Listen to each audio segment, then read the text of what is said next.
Assalamualaikum warahmatullahi wabarakatuh.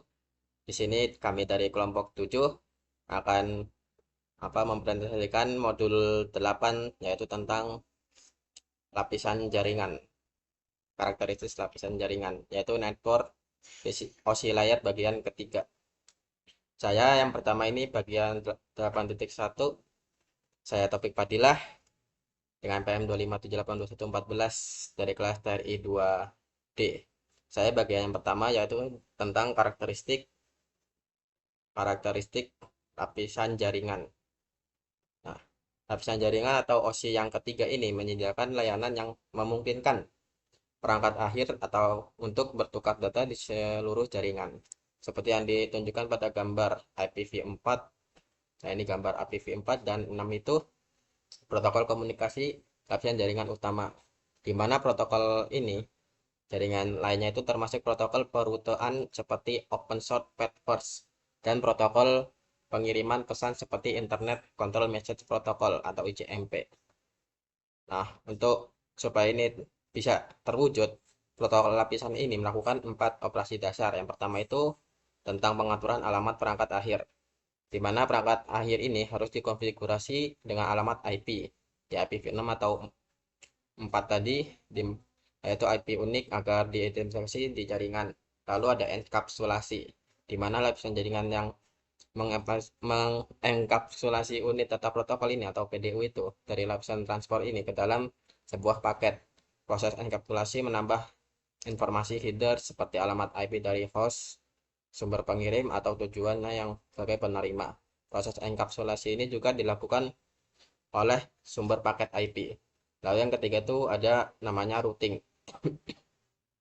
yaitu lapisan jaringan yang menyediakan layanan untuk mengarahkan paket ke host tujuan di jaringan lain untuk sampai ke jaringan lain. Paket harus diproses oleh router. Nah, ini routing ini itu router yang berperan. Peran router ini memilih jalur terbaik dan mengarahkan paket menuju host tujuan dalam proses yang dikenal sebagai routing. Nah, lalu ada dekapsulasi. Yang pertama enkapsulasi, lalu ada dekapsulasi. Di mana setiap paket ini ketika tiba di lapisan jaringan host tujuan, lalu host yang memeriksa header IP tersebut. Lalu jika alamat IP tujuan dalam header yang cocok, maka dengan alamat IP-nya sendiri, maka header tersebut dihapus dari paket. Setelah paket dienkapsulasi itu oleh lapisan jaringan, maka PDU layar keempat ini dihasilkan dan diteruskan ke layanan yang sesuai dengan lapisan transportnya. Proses dekapsulasi dilakukan oleh host tujuan paket IP tersebut. Berbeda dengan lapisan transport, lapisan OSI keempat, di mana yang mengelola pengiriman data antar proses ini yang berjalan di setiap host atau protokol komunikasi lapisan jaringan ini, yaitu IPv4 atau v6, menentukan struktur paket yang dan memprosesnya yang digunakan untuk membawa data dari satu paket ke host lain. Nah, lalu yang kedua ini ada bagian namanya enkapsulasi IP. Enkapsulasi IP, di mana IP membungkus segmen lapisan transport, yaitu lapisan tepat di atas lapisan jaringan. Lalu atau data lainnya menambahkan header IP. Header IP ini digunakan menggunakan paket ke host tujuan. Nah, ini contoh gambarnya ini. Enkapsulasi lapisan transportnya ada header, segmen, sama data. Ada lapisan transportasi PDU. Nah, proses enkapsulasi data lapis demi lapis memungkinkan layanan pada lapisan yang berbeda untuk berkembang berskala tanpa memenuhi lapisan lainnya. Ini berarti segmen lapisan transport dapat mudah dikemas oleh IPv4 atau IPv6 atau protokol baru apapun yang mungkin dikembangkan di masa mendatang. Header API itu ada di layar ketiga ya, yaitu bagian router dan switch layar 3. Di mana saat paket tersebut melewati jaringan menuju tujuannya, ini penting karena informasi pengalamatan IP ini tetap sama sejak paket meninggalkan host sumber hingga ke tiba host tujuan, kecuali saat diterjemahkan oleh perangkat yang melakukan network address translation atau NAT ini. Nah, NAT ini mentranslate dari IP publik, IP private ke publik. Coba bisa dibaca. Lalu yang ketiga ini karakteristik IP. IP itu dirancang sebagai protokol dengan overhead rendah. Protokol ini hanya menyediakan fungsi-fungsi yang diperlukan untuk mengirimkan paket dari sumber ke tujuan melalui sistem jaringan yang saling terhubung. Protokol ini dirancang untuk melacak dan mengelola aliran paket.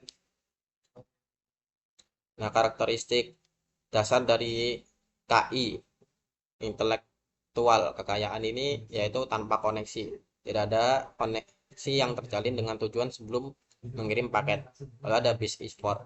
IP pada dasarnya nggak dapat diandalkan karena pengiriman paket tidak terjamin. Lalu ada media independen, pengoperasiannya independen dari media sendiri ya, mandiri. Misalnya tembaga, surat optik, atau nirkabel yang membawa data. Lalu tanpa koneksi. IP bersifat tanpa koneksi ya. Artinya IP itu enggak tidak membuat koneksi ujung ke ujung khusus sebelum data dikirim. Komunikasi tanpa koneksi secara konseptual itu mirip dengan mengirim surat pada seseorang tanpa memberitahu penerima terlebih dahulu. Nah, ini contohnya. Mengirim surat tapi tanpa memberitahu penerimanya lebih dahulu, ini berarti langsung dikirim tanpa diberitahu, tiba-tiba ujuk-ujuk ada dengan penerima sesuatu. Komunikasi data itu koneksi bekerja dengan prinsip yang sama ya, seperti ini contoh yang digambarnya itu. IP itu enggak memerlukan pertukaran informasi kontrol awal untuk membangun koneksi ujung ke ujung sebelum paket itu diteruskan.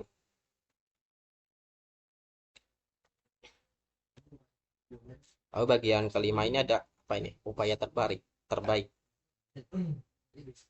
Best effort ya. Best effort tadi itu. Kok serak?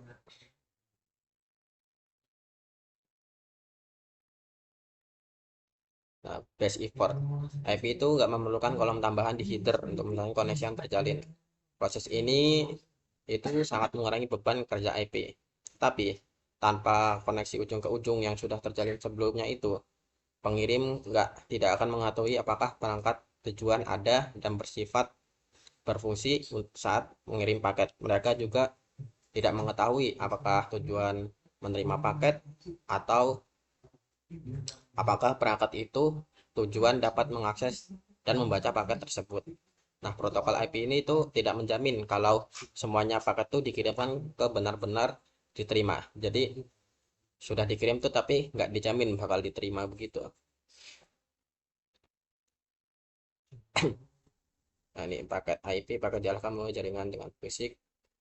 Nah, ini dikirim tapi belum tentu bakal diterima oleh yang penerima itu. Tapi sudah terkirim tapi nggak dijamin bakal diterima. Lalu ini yang bagian terakhir itu yang keenam ada media independen. Nah, tidak andal itu berarti IP itu memiliki kemampuan yang untuk mengelola dan memulihkan paket yang terkirim atau rusak. Nah, ini karena meskipun IP itu dikirim dengan informasi tentang lokasi pengiriman, paket tersebut itu tidak berisi informasi yang dapat diproses atau memberi tahu pengirim apakah pengiriman berhasil atau tidak. Jadi kalau sudah dikirim itu belum tentu tuh bakal berhasil apa enggak, tapi ya pasti sudah dikirim paket. Jika paket tidak berurutan atau paket hilang itu, maka IP itu yang menggunakan data atau layanan lapis atas itu harus menyelesaikan masalah ini. Hal yang memungkinkan IP berfungsi dengan sangat efisien itu dalam rangkaian protokol TCP atau IP itu keandalannya adalah peran protokol TCP pada lapisan transport. IP beroperasi secara independen dari media yang membawa data pada lapisan bawah seperti yang ditunjukkan pada gambar ini nih. Di mana paket IP ini dapat dikomunikasikan sebagai sinyal elektrik melalui kabel tembaga. Lalu sebagai sinyal optik pakai fiber optik atau nirkabel sebagai memakai sinyal radio wireless lah bahasanya. Lapisan tautan data OSI yang bertanggung jawab untuk menerima paket IP itu mempersiapkan untuk transmisi melalui media komunikasi. Namun ada satu karakteristik utama media dipertimbangkan oleh lapisan jaringan. Ukuran maksimum PDU yang Yang pertama itu ukuran maksimum PDU yang dapat ditransmisikan oleh setiap media. Karakteristik ini disebut sebagai unit transmisi maksimum atau MTU. Bagian dari komunikasi kontrol antara lapisan bertautan data dan lapisan jaringan itu penetapan ukuran maksimum untuk paket. Nah, lapisan tautan itu meneruskan nilai MTU itu ke lapisan jaringan. Lalu lapisan jaringan menentukan seberapa besar paket dapat berukuran. Nah, dalam beberapa kasus itu ada perangkat perantara, biasanya itu ada router harus memecah paket IPv4 saat meneruskan dari satu media ke media lain dengan MTU yang lebih kecil. Nah, proses ini disebut tuh fragmentasi paket. Fragmentasi itu menyebabkan latensi. Lalu IPv6 yang tidak dapat difragmentasi itu oleh router. Nah, mungkin untuk bagian yang pertama itu untuk 8.1 dari saya cukup sampai sini. Untuk materi selanjutnya akan disampaikan oleh rekan saya. Oke, baik. Di sini saya akan melanjutkan materi dari modul ke-8, yaitu 8.2, yang sebelumnya dibacakan oleh rekan kelompok saya, Taufik.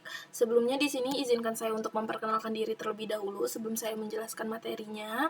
Nama saya Naura Miftah Friskia dengan nomor NPM 25782049.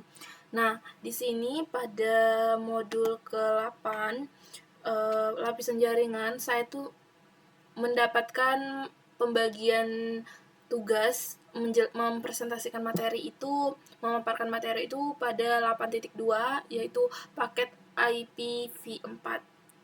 Yang dimana 82, kita langsung saja masuk ke 8.2.1, dimana ini ada header, paket header. Oke, jadi di sini IPv4 itu tuh adalah salah satu protokol komunikasi lapisan jaringan utama, di mana header paket IPv4 ini digunakan untuk memastikan bahwa paket ini tuh terkirim ke tujuan selanjutnya dalam perjalanannya menuju perangkat tujuan akhir. NIPv4 itu paket header consists itu or file containing important information about the packet. Gitu. Oke, langsung saja kita masuk ke 8.2.2 bidang header paket IPv4. Nilai biner dari setiap file mengidentifikasi berbagai pengaturan paket IP, di mana diagram header protokol itu yang dibaca dari kiri ke kanan dan dari atas ke bawah dengan memberikan visual untuk ditunjuk ketika membahas file protokol. Diagram header protokol IP pada gambar mengidentifikasi file dari paket IPv4. Dan ini kolom-kolom dalam header paket IPv4. Oke. Nah, di sini ada dua kolom yang paling sering ditunjuk dalam alamat IP, yaitu IP sumber dan tujuan, teman-teman. Nah, kolom-kolom ini tuh bakal mengidentifikasi dari mana paket itu berasal dan kemana paket itu tuh akan pergi. Biasanya alamat-alamat ini tuh nggak berubah selama perjalanan dari sumber ke tujuan. Kolom internet, header leg, IHL, total leg, dan header checksum digunakan untuk mengidentifikasi dan memvalidasi paket. Dan kolom opsi dan padding jaring digunakan dan berada di luar cakupan model ini. Dan kemudian ini kita ada video contoh header IPv4 di Wireshark. Kita langsung nonton aja bentar.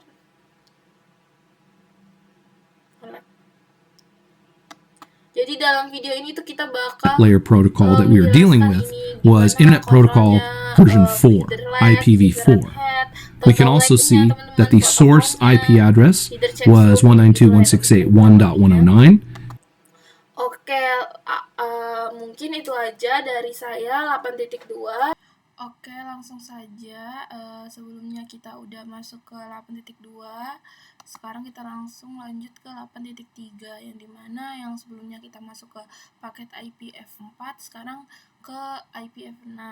Nah, di 8.3.1 ini ada keterbatasan IPv4, yang dimana IPv4 itu tuh kan sebelumnya kita yang masih digunakan hingga saat ini. Nah, jadi di materi kali ini nih kita bakal bahas IPv6 yang pada akhirnya akan menggantikan IPv4 untuk lebih memahami mengapa kita tuh perlu mengetahui protokol IPv6 ada baiknya mengetahui keterbatasan IPv4 dan keunggulan IPv6. Dengan perubahan tersebut tuh IPv4 ini memiliki 3 masalah utama teman-teman. Yang pertama ada penipisan alamat IPv4, kedua ada kurangnya konektivitas ujung ke ujung, dan yang terakhir ada meningkatnya kompleksitas jaringan. Oke. Nah, langsung lanjut ke 8.3.2 yang dimana ini ada gambaran umum terkait IPv6. Jadi pada IPv6 ini mengalami peningkatan yang diberikan oleh IPv6 itu yang meliputi ada ruang alamat yang lebih luas dibanding dengan IPv4. Yang sebelumnya IPv6 itu tuh yang sebelumnya IPv4 itu menggunakan 32 bit, IPv6 sekarang kita menggunakan 128 bit. Jadi tentunya lebih besar ya teman-teman, bisa 4 kali lipat lebih besar dari sebelumnya. Untuk kedua ada penanganan paket yang lebih baik. Jadi header IPv6 itu tuh lebih disederhanakan dengan lebih sedikit kolom. Dan yang terakhir ada menghilangkan kebutuhan akan NAT. Dengan banyaknya alamat IPv6 publik, NAT tuh antara alamat IPv4 privat atau publik tidak diperlukan. Nah, ini yang menghindari beberapa masalah yang diperlukan oleh NAT yang dialami oleh aplikasi yang membutuhkan konektivitas ujung ke ujung. Gitu. Lanjut. Kita langsung lanjut aja. Di sini ada ruang alamat IPv4 36 bit yang menyediakan sekitar 4.294.967.296 alamat unik. Jadi ruang alamat IPv6 ini bakal menyediakan 320 banyak atau 340 uneslion alamat ya teman-teman. Nah, inilah yang kira-kira kita setara dengan setiap butir pasir di bumi gitu teman-teman. Nah, kalian bisa juga melihat di tabel ini ada perbandingan ruangan alamat IPv4 dan IPv6 yang dimana bisa kalian lihat sendiri ya di sini. Oke. Kemudian kita masuk ke 8.3.3, ada kolom header paket IPv4 dalam header paket IPv6. Jadi salah satu peningkatan desain utama IPv6 ini dibandingkan IPv4 itu adalah penyederhanaan header IPv6. Sebagai contoh, header IPv6 itu terdiri dari header dengan panjang variabel 20 oktet hingga 60 byte jika bidang opsi itu digunakan, dan 12 bidang header dasar, nggak termasuk bidang opsi dan bidang padding. Sedangkan untuk IPv6 beberapa kolom itu tetap sama teman-teman. Beberapa kolom itu bakal mengalami perubahan nama dan posisi, dan beberapa kolom IPv4 itu nggak lagi kita perluin seperti yang ditunjukkan pada gambar di bawah ini teman-teman.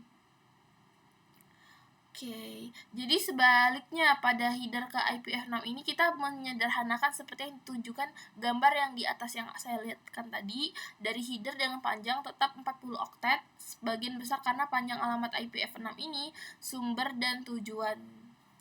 Gitu. Jadi header IPv6 ini bakal disederhanakan memungkinkan pemrosesan header IPv6 yang lebih efisien. Bisa dilihat dari gambar di bawah ini header paket IPv6-nya teman-teman. Oke, langsung saja kita masuk ke 8.3.4, yaitu ada header paket IPv6.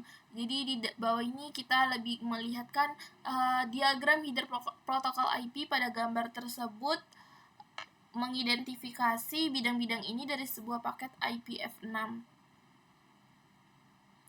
Jadi paket ini dapat berisi header eksternal EHAD yang menyediakan informasi lapisan jaringan opsional, ekstensi bersifat opsional dan ditempatkan di antara header IPv6 dan data EHAD. EHAD digunakan untuk fragmentasi, keamanan, untuk mendukung mobilitas, dan banyak lagi. Oke. Dan itu berbeda dengan IPv4, router tidak memecah paket IPv6 yang diroutekan. Dan di sini ada 8.3.5 ada contoh header IPv6 di WordStack-nya, bisa kalian tonton. Kita perlihatkan sebentar. Control Message Protocol version 6.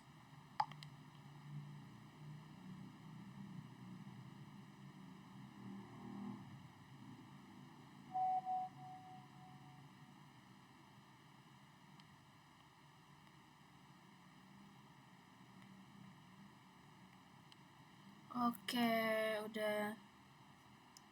Jadi ini soal. Dan selanjutnya 8.4 akan dilanjutkan oleh rekan saya dari kelas B sama Reyat. Untuk Reyat saya persilakan. Saya Reyat Jinil Musafa dengan NPM 2578252 dari kelas 2B. Di sini saya akan melanjutkan materi yang telah dijelaskan oleh kawan saya, yaitu di sini saya akan menjelaskan 8.4. Itu pertama-tama di sini 8.4 itu how a host router, atau gimana sih cara komputer kita routing paket data. Nah, jadi di 8.4.1 ini ada host forwarding destination atau cara komputer milih arah. Jadi pas PC kita bikin paket data, dia itu nggak langsung asal lempar aja. Dia harus mikir dulu paket ini mau dikirimin kemana gitu, ke dirinya sendiri atau ke teman sebelah di jaringan lokal atau ke jaringan luar.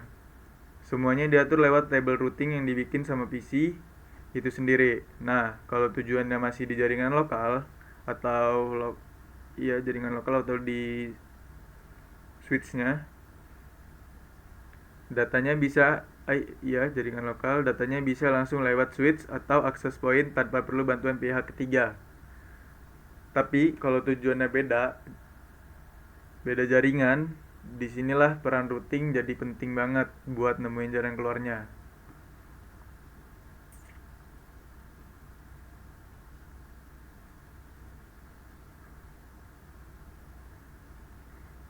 Jadi di sini ada IP.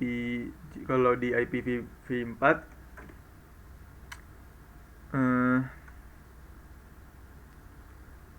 dia itu cara nentuin beda IPv4 sama IPv6. Kalau IPv4 dia pakai subnet max, kalau IPv6 pakai prefix. Nah, lalu lanjut ke 8.4.2, yaitu ada default gateway atau si pintu keluar. Jadi gampangin aja. Bayangin kayak dia ini jaringan lokal itu kayak satu ruangan. Nah, kalau kita mau keluar ke ruangan lain, kita kan harus lewat pintu. Nah, default gateway ini fungsinya dia sebagai pintu keluar tersebut. Biasanya yang jadi gateway ini adalah router atau switch layer 3. Jadi kalau default gateway-nya nggak disetting atau malah mati, otomatis perangkat kita nggak akan bisa kirim data keluar jaringan atau internet yang lebih jauh. Oke, lanjut ke 8.4.3. A host routers to default gateway atau menuju pintu keluar. Jadi di sini kita bakal lihat gimana PC tahu harus kemana kalau mau akses jaringan keluar. PC biasanya dapat info alamat gateway ini lewat DHCP yang udah atau diatur manual. Setelah tahu alamatnya, PC bakal bikin jalur khusus atau default router di tabel routingnya. Jadi setiap ada data tujuannya, bukan di jaringan lokal, PC bakal otomatis nendang datanya ke default gateway itu supaya bisa diterusin ke jaringan tujuan. Lalu di sini yang terakhir 8.4.4 host routing tables atau ngintip table routing. Nah, misalnya kalau kalian penasaran PC sebenarnya mikir apa, kalian bisa buka terminal Windows, yaitu command prompt, terus ketik net/strip/r atau root print. Mungkin pas pertama lihat bakal pusing karena outputnya dia akan seperti ini nih. Coba saya kecilin dulu ya ini kameranya. Nah, dia akan muncul output seperti ini. karena banyak angka kan di sini, makanya kita bisa kayak bingung gitu, ini apa gitu. Tapi intinya di situ ada 3 bagian utama. Interface list buat lihat identitas, ini ya interface. Terus ada tabel rute buat IPv4 sama v6.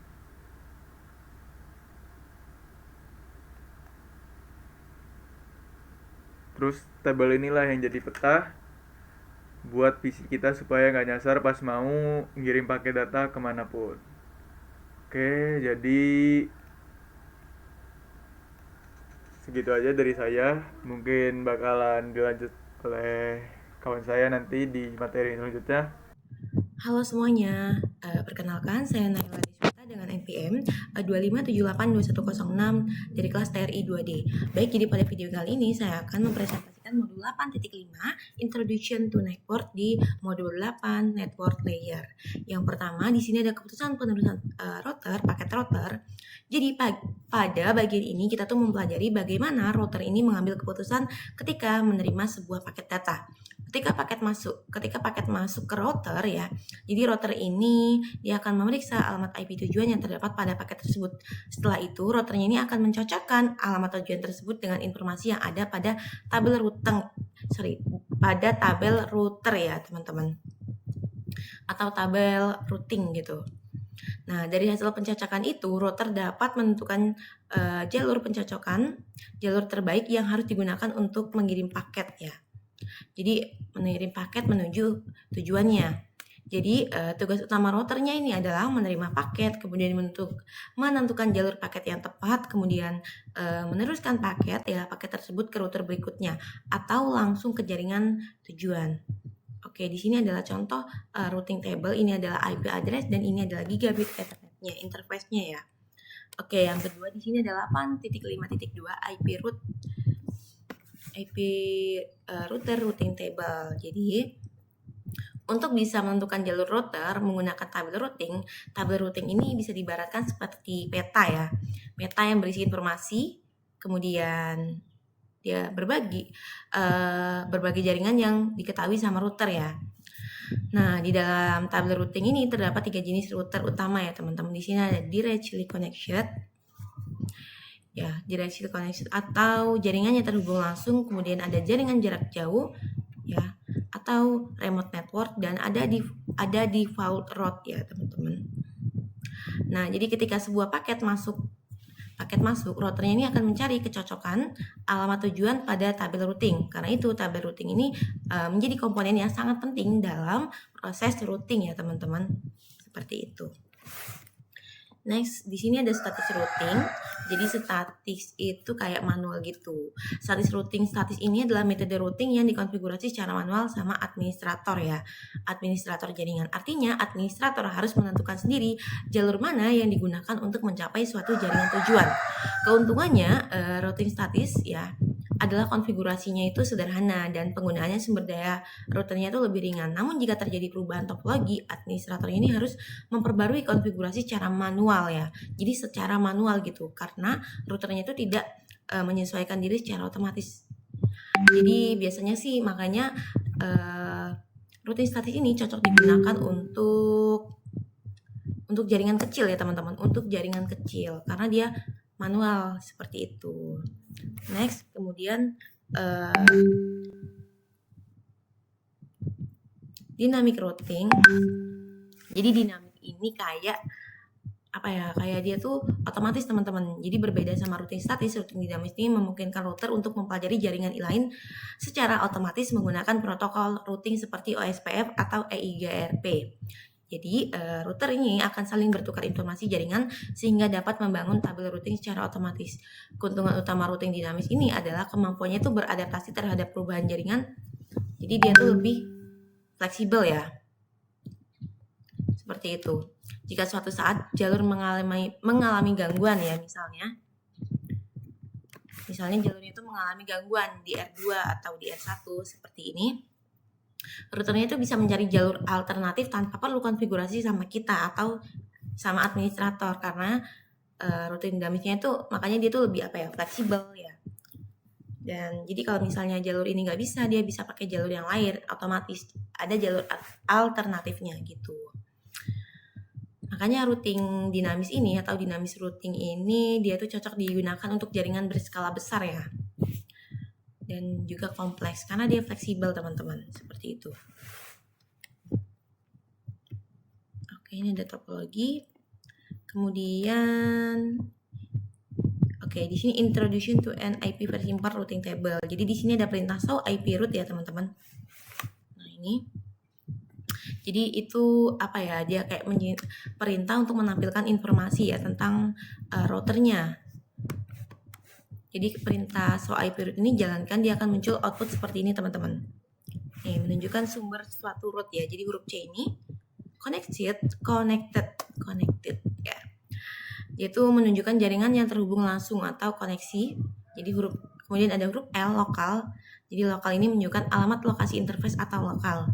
Dan juga ada huruf S statis yang menunjukkan status route. Sedangkan huruf O ini menunjukkan rute yang dipelajari melalui OSPF. Ya, di sini ada OSPF. Menunjukkan rute yang dipelajari melalui OSPF. Selain itu terdapat juga default route yang digunakan ketika route ini tidak bisa menemukan jalur yang lebih spesifik menuju tujuannya. Dengan memahami kode-kode ini ya, kita tuh bisa membaca dan menganalisis tabel routing dengan lebih mudah. Oke, ini ada gambarnya. LCSOD, kalau D GRP ya teman-teman.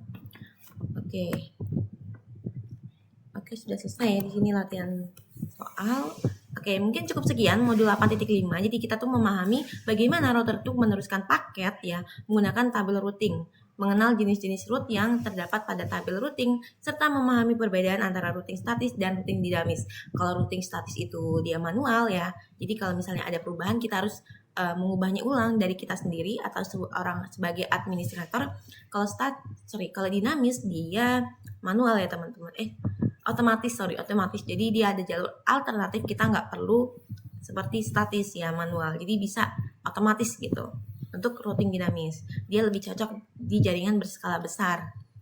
Soalnya lebih fleksibel.